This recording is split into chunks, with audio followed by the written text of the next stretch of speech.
if we have to tell ourselves the truth, and at times that truth can be very bitter. I'm sure we all saw when Nnadi Kanu said he had created the Eastern Security Network. I'm sure you saw when that Eastern Security Network began to move around, because he was making daily broadcasts and telling them what to do. I'm sure you saw the videos where they said they were killing soldiers and killing policemen, and he was making daily broadcasts urging them to go and kill more, destroy them, don't let them escape. He even imposed a curfew in Anambra and other places. Say, look, just go shut down anybody you see, kill them. The whole world was listening. Then they actually killed a whole number of, they made videos, and it's not being made up. They made videos at a time the world powers were already dealing with our situation. Is anybody being killed in Yoruba land now for insisting that they are fed up with Nigeria? No, nobody's even been detained. But you decide to go your own way in going to say, okay, we will charge you out just because he wants to pretend he's the one that defeated Nigeria in a Biafra that is not defined. And it is that scam, the desperation to make money from the blood of dying people, that led to that window show of we are doing so much at home. I'm sure we saw many videos and pictures of the pretense that he was dealing with the government of the United States and several other institutions across the world. We're in May of 2021.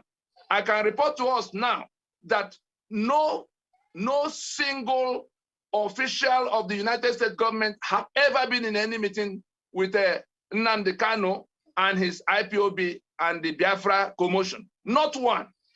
Not in Congress, not in the executive branch, not at the UN, not at the EU. Everything you hear, everything you saw is Photoshop. In fact, the people that are dealing with us in Washington, and I'm sure when you go to the website we gave you, you are going to see the videos of what we did in Washington that became these policies you are seeing now. The people dealing with us, the officials dealing with us in Washington, actually said to me in January of 2019 that they had verified we had nothing to do with that scam before they opened up their national security architecture for the discussions that had led to the decisions. You saw when they categorized Nigeria as state sponsor of terror, putting Nigeria as country of particular concern along with Iran for the involvement of people in government in the terror that was spreading all over the place. So I'm informing you that it is because they were making a show of killing policemen and soldiers. Then they say it's unknown gunmen. Then the people who have been looking for how to kill our people also join them in becoming unknown gunmen. That's what's going on in the place. We saw all of what happened before then. In 2017, the Python dance, there was the same thing. They put up video, Biafra Security Service. You saw them in uniform, holding parade. And then he was telling our people that he was going to go to Abuja and behead Buhari and bring home to them. And they were clapping. And then the operation was launched to stop them, because if people were already wearing uniform and how can you be making a show exposing more than 70 million people to danger because you want to make money and make fame? He's not involved in what we are doing. Everything he's doing is causing setback for we will have finished with this whole liberation project, if not for the criminality of people who come to say you want to restore Biafra, that includes Ijoland, Ogoniland, Ibibioland. You've not talked to them, Uroboland. You sit in London and say you want to restore Biafra. What does that mean? You don't have a map to it. You don't have any discussion you've had with the people. Everything we have done was being destroyed. Yoruba was being denigrated 24 hours. Middle Belt was being denigrated 24 hours. Everything we did to get him to reason, to stop, he refused. Now look at how much blood is costing.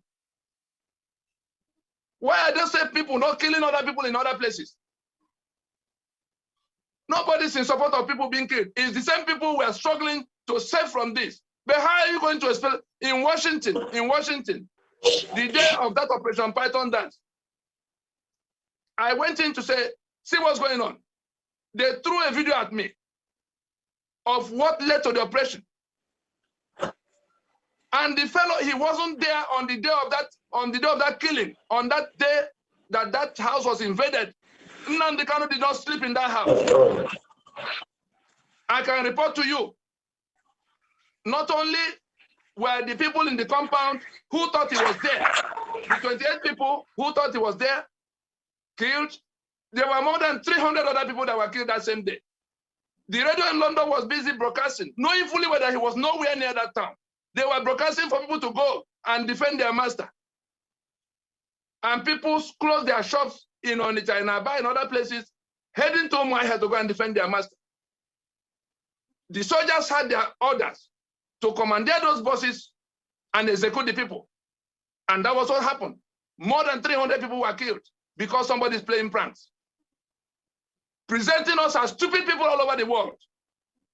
And some of our people who live in the diaspora are busy contributing money for how he can come and make a show of killing policemen and soldiers. Why are Yoruba people not killing policemen and soldiers on the street of Ibadan?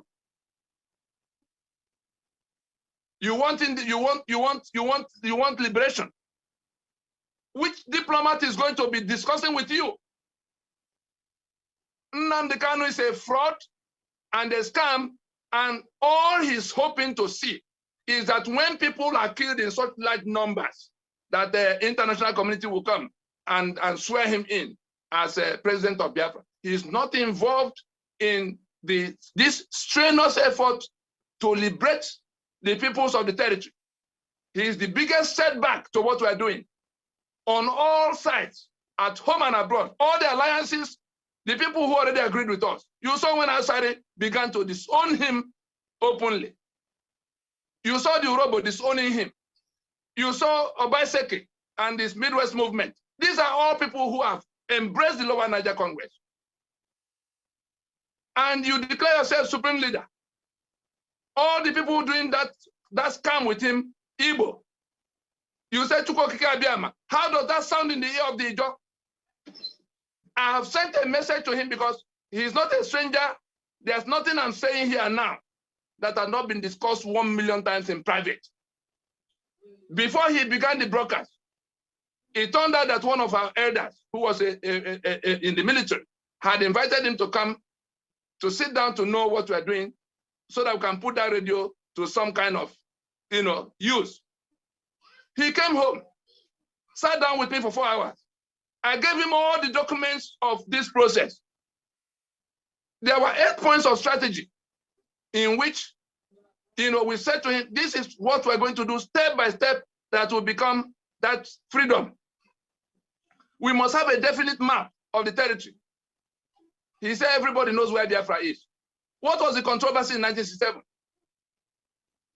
Have you discussed with the Ijo and the Ogoni now? Because that's what the UN will ask you. Where's your map? Have you talked with them? He said no, that those people don't understand what we are saying.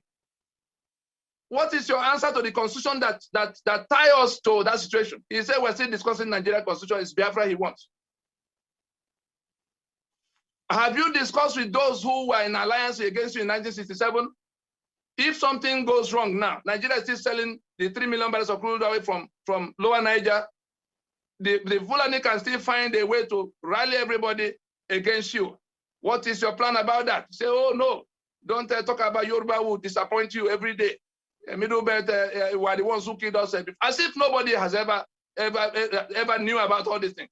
With all the kind of people who are involved in the process that became this plan.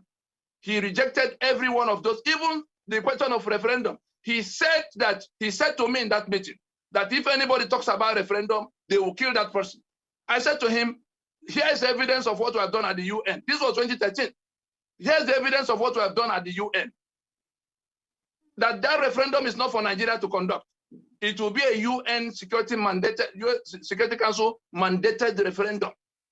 He said, no, let nobody talk about referendum. What is the landing? How will you deal with the international community in this matter? He said when they conquer, what is the mechanism for dealing with the existing governance structure? Are you going to beat up the governors? He was hoping that with broadcasts, people are going to pour out to the street and the governors will run away. We saw it in 2015. How did it end? So I'm just saying to us that this whole shenanigan of Biafra restoration, anybody who is dealing with it as part of how to succeed in this thing is in grave error. We are marching on to the terminal point of what we set out to do. That constitution will go down, people will vote in a self-determination referendum, and nobody's going to be able to shoot at anybody. But if you go and make video of killing soldiers and they come back for you, they're going to enjoy a lot of innocent people. Put your ears to the ground to hear what's going on in the East. Barrister, thank you so very, very, very much. We have